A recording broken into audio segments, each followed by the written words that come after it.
guys, good morning, good morning.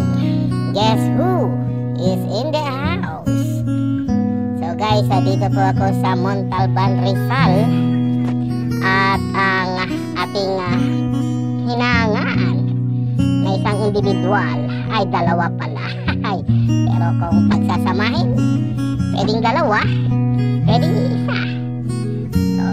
Sorry. Ito po ang ating soon-to-be kagawad, Dagul. And then kasama niya ang kanyang anak.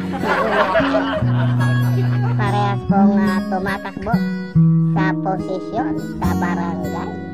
Nawa ay pala rin itong ating mga kaibigang ito na may malalaking puso sa pagtulong sa kapwa.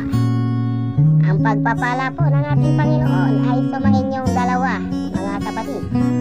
Kayo po ay bukod tanging pinagpala, sapagkat sa pamamagitan ng inyong kalagayan ay may malaking abilidad at hinaharap kayo sa pagtulong sa inyong kapwa.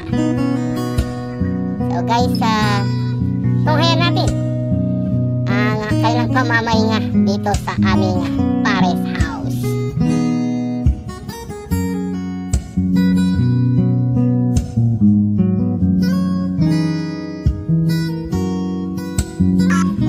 Napakagigiliw pa man din kausapin ang mga taong ito dahil sa natural sila ay aspirant na public servant. So talagang magaling silang makisama. Kita nyo naman kahit sa paglabas sa mga telebisyon ay mapapansin natin na ang kanilang kabutiang loob.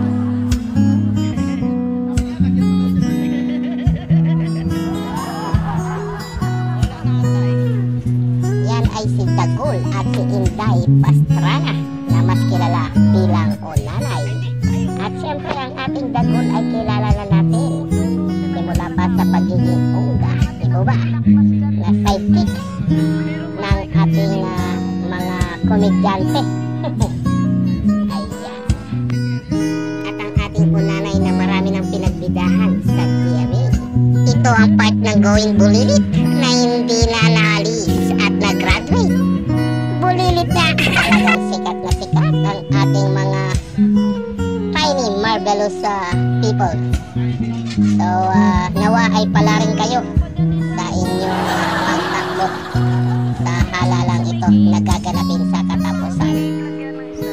So guys, at nawa ay samahan natin sila sa kaganapan ng kanilang mga adhikain dito sa barangay sa Montalban, Rizal. So sadyang makikita mo sa kanila guys na sila ay magigiliw na tao. Bukod sa kanilang mga kakayahan na magbigay saya at aliw sa telebisyon at sa pelikula. So bukod doon ay may adhikain pala silang gustong maging public servant in the future. So ayan na nga po. At nawa ay pagkalooban kayo ng ating Panginoon ng magandang kaganapan sa inyong adhikain. At nawa ay dumami pa ang inyong mga matutulungan in the future, sapagkat I know this kind of people who is tiny but has a big and a huge part of helping in their lives. Ayan, hindi lang po sila pang telebisyon, pwede rin po sila sa actual na buhay. May mga bodyguard sila guys. Sila ay ang mga kasama nila na umaalalay sa kanila kahit saan sila magpunta dito sa barangay.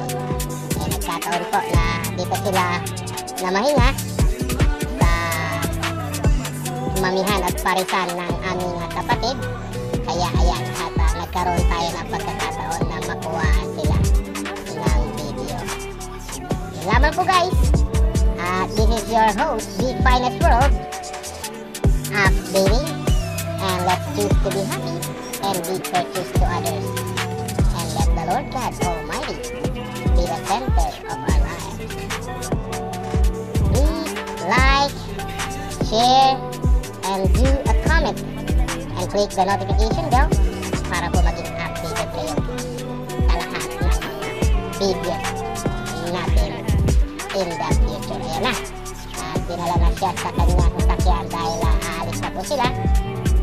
At nawa ang pagpapala ng ating Panginoon ay mapasa kanila tungo sa kanilang magandang adhikain. Yun lamang po at maraming salamat po.